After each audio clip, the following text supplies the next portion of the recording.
Welcome again. We are starting class 8, the very first chapter that talks about Indian Constitution. Before understanding what is Constitution, let's understand why there is a need to study the Constitution. As the chapter begins with the football game, many of you have probably heard about this game and ever played. There are some rules that to be followed to play such games like football. If the ball touches your arms, it is considered as a foul, and if you are holding the ball by your hand and passing around, it means you are not playing the game anymore. Similarly, other games as well like hockey, cricket and other game which is to be played with the rules and regulations, and if you are playing the game with the rules, so it defines that you can distinguish one game from another. That rules is, we can call these rules as a constitutive rules. Like these games, society also have constitutive rules that make it different from other society, in which the different communities people live together, and these rules are formulated with the consensus. In modern country, these consensus are available in the written form, and the written document in which we find such rule is called constitution. So similarly, as the country which is as big as India and any other nation, there is the requirements of the rule that to be followed, and once these rules have been formulated, then it is the duty of the people, either they can write or they can practice this orally. Today, most of the countries of the world have their own constitution, while the democratic country likely to have the constitution, but it is not that necessary for the country that have constitution are democratic. Alright, so we can say that all democratic nations have constitution, but it is not that important if the country is not democratic, so the country should have their own constitution. Let's understand it by this statement. Most democratic countries have a written constitution, but it's not a requirement. Here is a list of countries which are democratic but do not have a documented constitution. Israel is generally considered democratic but has no constitution. New Zealand has no qualified constitution. So the constitution serves several purposes. What are the purposes? Let's see. It lays out certain ideas that form the basis of the kind of the country that we citizens aspire to live in. It creates a healthy environment for the people that the citizens of India that aspires in. Or put another way, a constitution tells us the fundamental nature of our society.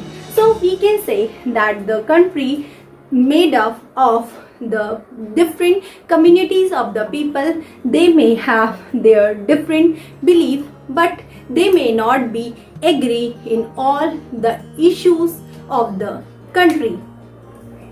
And a constitution helps serve as a set of rules and the principles, and the principles of the constitutions are: there are the ideas that make the government of the United States work. It is what makes our government a model of governments around the world. So let us try and understand what we mean by this through two contrasting situations in the recent history of Nepal. Nepal as it comes in the north of India. So let's see what are the situations that the recent history of Nepal. Nepal from monarchy to democratic constitution. Until recently, Nepal was a monarchy. The previous constitution of Nepal, which had been adopted in 1990s, reflected the fact that the final authority rested with the king. A people's movement in Nepal fought for several decades to establish democracy, and in 2006 they finally succeeded in putting an end to the powers of the king. The people had to write a new constitution to establish Nepal as a democracy. The reason that they did not want to continue with the previous constitution is because it did not reflect the ideal of the country that they want Nepal to be and that they have fought for. There are some certain rules defined for certain things, like the game.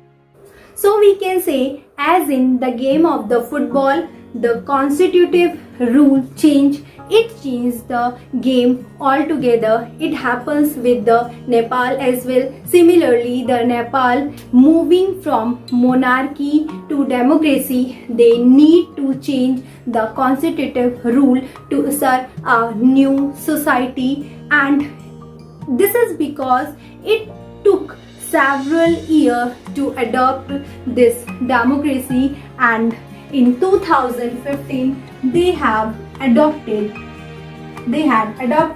the democracy in their country.